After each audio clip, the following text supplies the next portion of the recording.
नमस्कार, जय हिंद, जय महाराष्ट्र। आज आपण परत एकदा डोंबिवली पक्षी अभयारण्यामध्ये आलेलो आहोत।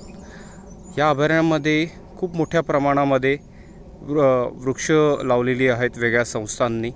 त्यातली एक संस्था आहे ती म्हणजे नानासाहेब धर्माधिकारी यांची जी बैठकीची जी संस्था आहे, जी डोंबिवलीमधल्या ग्रामीण भागातली आगरी वर्ग आहेत आणि इतर सगळे समाजातील लोक आहेत, हे जे बैठकीला जातात आणि या बैठकीमधनं निरूपण केलं जातं आणि खूप मोलाचा संदेश दिला जातो।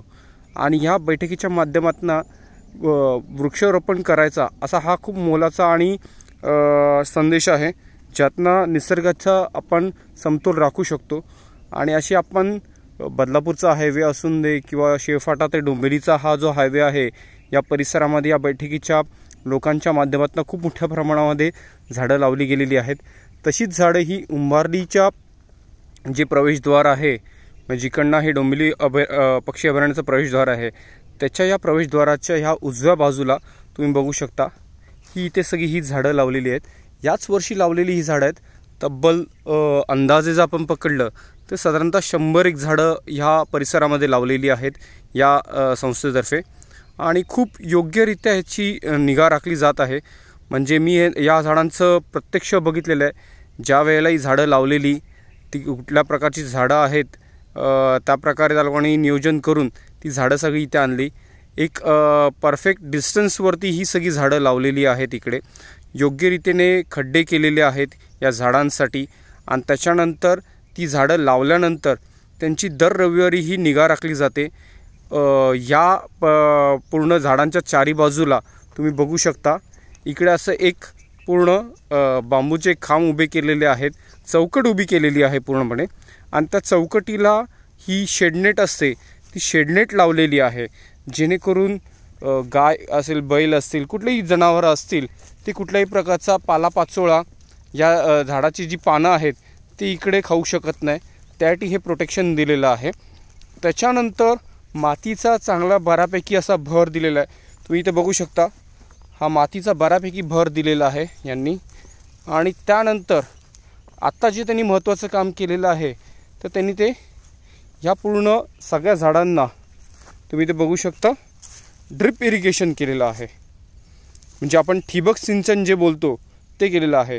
आणि कुठल्याही प्रकारचे पाईप चोरीला जाऊ नये, कारण आपल्या इकडे भंगार जे आहे ही मोठी समस्या आहे। जे सगळ्या ठिकाणी प्लास्टिक सगळं चोरीला जातं। जंगलातले आम्ही जे डबे असतो, म्हणजे पाणी घालण्यासाठी आम्ही जे कॅन आणतो, ते सगळे चोरीला जातात इकडे। तर हे जे पाईप आहे ते कुठेही चोरीला जाऊ नये म्हणून ही ते पूर्ण मातीच्या आतून हे सगळे पाईप घेतलेले आहेत। आणि ह्या पूर्ण हे सगळं नियोजन करताना पाण्याचं नियोजन खूप महत्त्वाचं केलेलं आहे त्यांनी। या इकडे परिसरामध्ये पाणी असल्यामुळे त्यांनी इथे एक वरती मोठी टाकी बसवलेली आहे। आपण ती बघूया, टाकी त्यांनी कशा रीते बसवलेली आहे ती तुम्ही इथे बघू शकता। खूप मोठ्या प्रमाणामध्ये झाडं लावलेली आहेत। हे बघा, खूप सुंदर पक्ष्यांचा आवाज पण येतो इकडे, पक्ष्यांचा किलबिलाट सुरू आहे। अशा पद्धतीने टाकी लावलेली आहे। टाकीला वॉल बसवलेले आहेत, पाईपलाईन केलेली आहे, जेणेकरून एक ठराविक वेळेला आपण त्याला चालू करू शकतो आणि या सगळ्या झाडांना पाणी देऊ शकतो। ही अशा प्रमाणामध्ये ही सगळी झाडं आहेत। असंच पूर्ण नियोजन आपल्याला पूर्ण डोंबिवली पक्षी अभयारण्याच्या परिसरामध्ये करायचं आहे।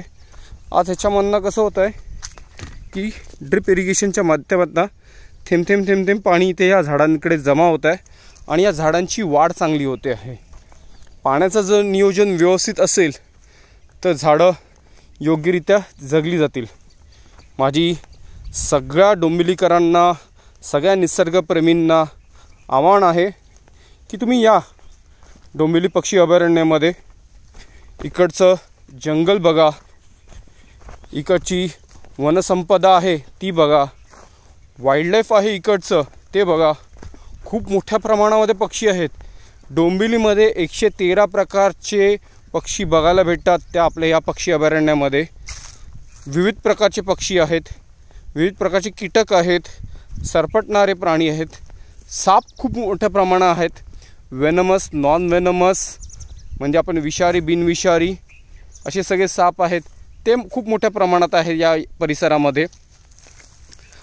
घोरपडींचं खूप मोठं प्रमाण आहे.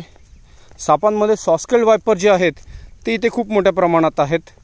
हे सगळं तुम्ही बघायला या, आणि हे बघायला येताना तुम्ही इथे श्रमदान करायला या, कारण इथे आम्हाला तुमच्या कुठल्याही आर्थिक मदतीची गरज नाही आहे. इथे गरज आहे ती श्रमदानाची. श्रमदानाच्या माध्यमातून आपण हे जंगल वाचवू शकतो, आणि जंगल राहिलं तर डोंबिवलीचा श्वास राहील. डोंबिवलीकरांनो, श्वास घ्यायचा आहे ना, तर या मग इकडे डोंबिवलीच्या पक्षी अभयारण्यामध्ये. धन्यवाद. जय हिंद, जय महाराष्ट्र. मी मंगेश कोयंडे. धन्यवाद.